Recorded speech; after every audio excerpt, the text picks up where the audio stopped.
Terminator 1 was the first scary movie my dad ever let me watch. I was 8. I distinctly remember when Arnold punched through that guy's chest and withdrew a drippy, gore-soaked hand, thinking to myself that this was probably more than I can handle. But I kept quiet because I didn't want my dad to know. After the 107 minutes of trauma were over, we shut off the VCR and discovered that the Star Trek episode where Kirk fights the lizard man Gorn was on. Maybe because I'd been bathing in fear chemicals for nearly 2 hours, I spent most of that night at the foot of my parents' bed crying, because I was sure an unstoppable cybernetic lizard man was coming to kill me. I remember my mom whispering at some point during the night, "Nice job, genius." 4 years later, my dad took my friend Chris and I to the midnight premiere of Terminator 2. Whereas Terminator 1 was mostly a horror movie about a relentless cybernetic killing machine, Terminator 2 was about an unlikely family unit being pursued by a relentless cybernetic killing machine. It was one of the most important movies I'd ever seen and largely founded and shaped my taste in science fiction, as well as my love of action movies with strong, emotionally driven character drama. Since then, the series has been in steady decline. Terminator 3 is overburdened with self-parody. Talk to the hand.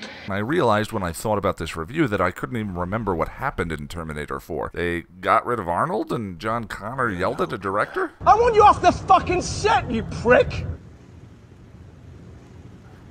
What don't you fucking understand? Terminator Genisys brings back Arnold and revisits much of the lore from the first 2 movies, but sadly that's about it. I went and saw it today with the same friend Chris who went with me to the midnight premiere of Terminator 2 in 1991, and we laughed through many scenes we weren't supposed to. Tedious, dumb script, forgettable action scenes, lame villain, flat wooden acting. The only redeeming thing about it was Schwarzenegger. The movie needed to explain his age, and it provided all the justification necessary for me in a movie about time-traveling robots. After that, whenever he opened his mouth, and he doesn't do it nearly enough to elevate the movie, I was 11 years old again at that midnight premiere. It feels like getting to spend time with an old beloved family member. There's comfort in the experience, even if you're not a fan of these new jackholes he keeps associating with. If you've seen the trailers, then you've seen nearly everything good the movie has to offer. Genisys' trailers are some of the worst examples of the trailer giving absolutely everything away. Though giving away twists is actually a weird legacy of the Terminator trailers.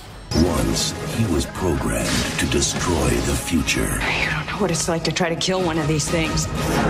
Now, his mission... Get down. ...is to protect it. This time, there are 2. Terminator 2. I think you're human. I am human.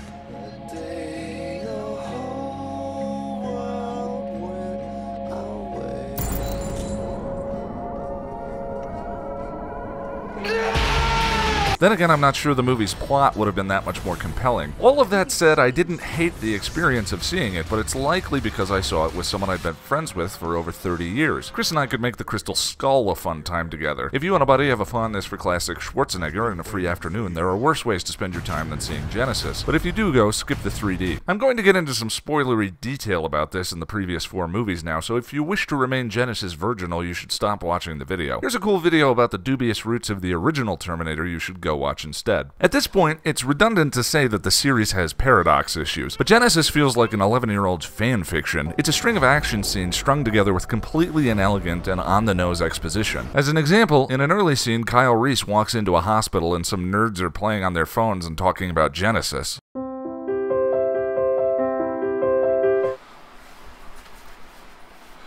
What's Genisys? Genisys is the hot new operating system that runs my phone, my tablet, and my computer. Also, it handles the country's missile defense system. Why? If you have to ask, you don't get it. Lacking exposition, though, the movie just sometimes doesn't bother to explain anything. So Schwarzenegger looks old in '84 because he was actually sent back to 1973 to protect Sarah Connor as a young girl. In a flashback, we see little girl Sarah meeting young Arnold, who for some reason is wearing the same outfit as 1984 Arnold. Shouldn't he be in disco pants and a feathered hat? Anyway, Sarah says her house is on fire and Arnold saved her. But they never say from what, and in the scene, Arnold is holding a rocket launcher. Did he blow up their house? But wait, who sent Arnold back to the 1970s? Well, we don't know, because whoever did it erased this Arnold's memory of who did, which the movie explains was done so Skynet wouldn't know who did it if Arnold got captured. Are they saving this information for future sequels? If so, they're doing it at the expense of this movie. And the action scenes that all this nonsense exists to get us to are just serviceable. It's a weird irony that Terminator 2 was lauded for creating a realistic digital villain in practical action sequences, and now I get excited whenever I see a real human being in action sequences that are 100% digital. Also, as I mentioned before, if you've seen the trailer, you've seen seen the good action sequences. One thing I think the series suffers from is villain inflation. The first Terminator was a terrifying buff robot that just keeps coming.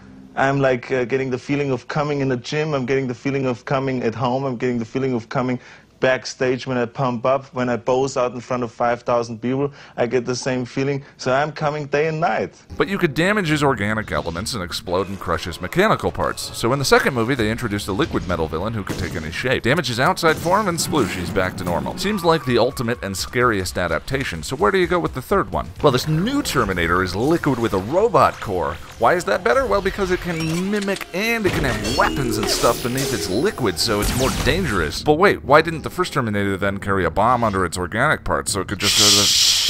okay. So in this new movie, John Connor himself is the Terminator and the body is made of magnetic powder. Because reasons. Of course, most of this would have been forgivable if we cared at all about the characters. Michael Biehn brought a worn and wired edge to Reese in the first movie, and Linda Hamilton was vulnerable and afraid. It felt natural and obvious that they would connect, and that connection was the contrast to the cold and lifeless machine. In Terminator 2, Linda Hamilton now had an intense physicality that barely masked her crumbling sanity. Her mind was breaking under the burden of being the one person who knew about the coming deaths of 3 billion people. My favorite scene in that movie is when she breaks into Miles Dyson's home to try and assassinate him, and her intense facade crumbles when she sees what she's becoming. Hamilton's performance in that scene always chokes me up, and it's in a movie about time-traveling robots. Not a robot. Cyborg. Sorry, cyborgs. In Terminator Genisys, we have two very pretty blocks of wood reading lines at each other. Jai Courtney and Emilia Clarke are not so much inhabiting characters as they are verbally spending currency that was hard-earned in Terminator 1 and 2. Come with me if you want to live. They talk about thoughts and emotions we remember from the first two movies, but never embody or portray them on screen. And because we're never invested in them as characters, the action sequences have no stake. I kind of felt like I was watching a Transformers movie, only, you know, without all the racism and pornographic misogyny. Pretty people and stuff blowing up. As I said before, it isn't the worst way to spend the afternoon.